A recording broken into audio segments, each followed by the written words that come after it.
sebentar Pak Edi, di sini juga ada, baik, ada narasumber saya yang mungkin bisa berkomentar. Bang Bestari Barusdiri, tidak perlu ada surat peringatan loh untuk menolak ya, bukan mencabut izin ini, menolak perpanjangan izin. Ya, pertama begini, selamat malam Pak Edi. Saya memperhatikan apa yang tertuang di dalam surat yang diterbitkan oleh PTSP. Yang saya dalami adalah poin terakhir, belum dapat diproses. Ya kalau belum dapat diproses tuh kayak bikin KTP, kalau belum dapat diproses mungkin yang namanya kakaknya belum ada, jadi nggak bisa dijadikan data. Kemudian pengantar RW belum ada. Nah, itulah yang boleh dikategorikan sebagai belum dapat diproses.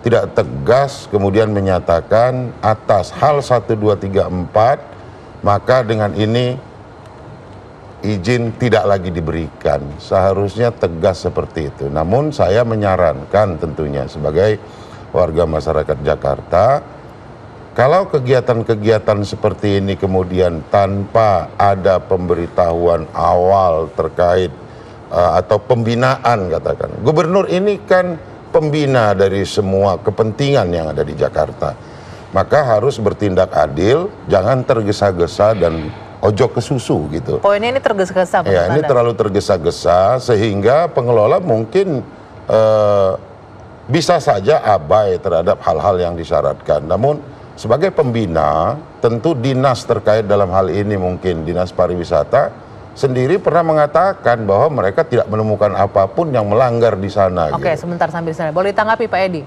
Tergesa-gesa dan kemudian Dinas Pariwisata menemukan tidak ada pelanggaran. Itu adalah pendapat ya. Pendapat dari Bang Bestari, kami sangat menghargai pendapat Bang Bestari. Namun demikian, keputusan yang kami ambil itu memang sudah berdasarkan analisa, saya sampaikan tadi, fakta data yang kami miliki.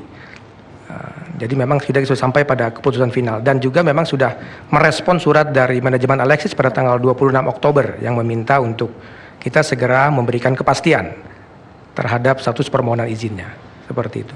Kemudian saya ingin tambahkan, terkait dengan surat ini sebenarnya sudah clear, karena keesokan harinya di tanggal 31 kemarin sudah ada pers conference dari manajemen Alexis yang prinsipnya menerima dan mengajak audiensi juga. Surat dari Pemprov. Bagaimana ya, Pemprov menanggapi dalam waktu dekat mungkin? Akan menerima untuk audiensi ya, tentunya juga. Kami menunggu surat resmi dari Asosiasi Pengusaha Hiburan. Untuk nanti akan kita agendakan pertemuan dengan Pak Gubernur dan Kepala Dinas Pariwisata. Oke, Mas Habib, tadi dikatakan oleh Bang Bestari bahwa ini tergesa-gesa. Jadi yang pertama, secara prinsip saya pikir kita semua di sini dan Pak Edi serta masyarakat Jakarta happy dengan putusan ini. Secara prinsip dia, kita senang hotel ini ditutup. Yang kedua, saya mau katakan bahwa pernyataan bahwa di sana terjadi praktek yang asusila tersebut sebetulnya kan bukan baru. Ini juga sebetulnya kerja Pak Anies ini adalah kelanjutan dari pemerintahan yang sebelumnya di DKI. Saya ingat di tahun 2016 gubernur kita waktu itu Pak Basuki Cahayapurnama mengatakan yang surga di lantai 7 itu saya sudah khatam bolak-balik baca ya.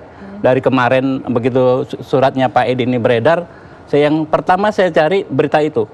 Jelas Pak Ahok waktu itu dengan niat baik menugaskan Pak Catur ya kan untuk mengecek, dan benar dikatakan ada perkara belum dieksekusi, kita nggak tahu bagaimana ya dinamikanya. Lalu yang ketiga saya ini ingin kita lihat ya kan di layar ini ada pernyataan Pak Ahok. Lalu yang ketiga ya kan saya ingin katakan bahwa dalam rezim hukum tata usaha negara dan sekarang ada administrasi negara, dikenal putusan tata usaha negara fiktif positif. Nah, bedanya dengan putusan negara tata usaha negara yang biasa, misalnya sebuah SK, putusan ini adalah putusan untuk tidak mengeluarkan putusan. Nah, yang seperti saat ini, beliau tidak mengeluarkan pencabutan izin dan lain-lain, tapi secara nyata mereka tidak menindaklanjuti permintaan dari Hotel Alexis untuk memperpanjang izin. Ini adalah putusan yang bersifat fiktif positif.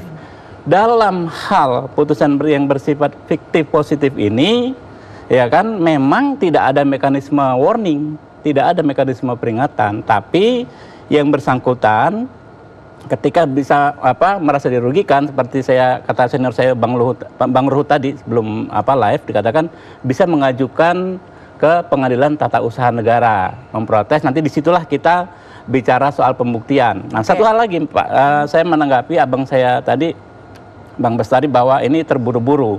Ya memang betul, jadi gubernur tuh nggak enak Pak. Waktu belum belum ada penolakan perpanjangan ini, saya ingat ada rekan kita dari PDI Perjuangan mengatakan ya, kok susah sekali menutup Alexis gitu. Padahal dari 21 atau 23 janji Anies Sandi yang paling gampang adalah menutup Alexis. Itu. Jadi kita lambat, baru hitungan hari kita juga kalau jadi gubernur ya, dipermasalahkan cepat pun memang gitu. Ya, tapi saya sepakat memang harus cermat. Nah, dalam hal ini ya ini putusan yang fiktif positif dan ketika nanti dipersoalkan, saya yakin teman-teman di Pemprov DKI sudah punya segudang bukti karena ini kelanjutan dari kerjanya Pak Basuki Cahayapurnama. Baru nanti dikatakan bahwa ini sudah sesuai dengan prosedurnya, tidak perlu surat peringatan karena putusan ini adalah penolakan izin. Bagaimana untuk bisa diajukankah ke TUN? Nanti kita lanjutkan. Usai jeda, dua sisi kembali sesaat lagi.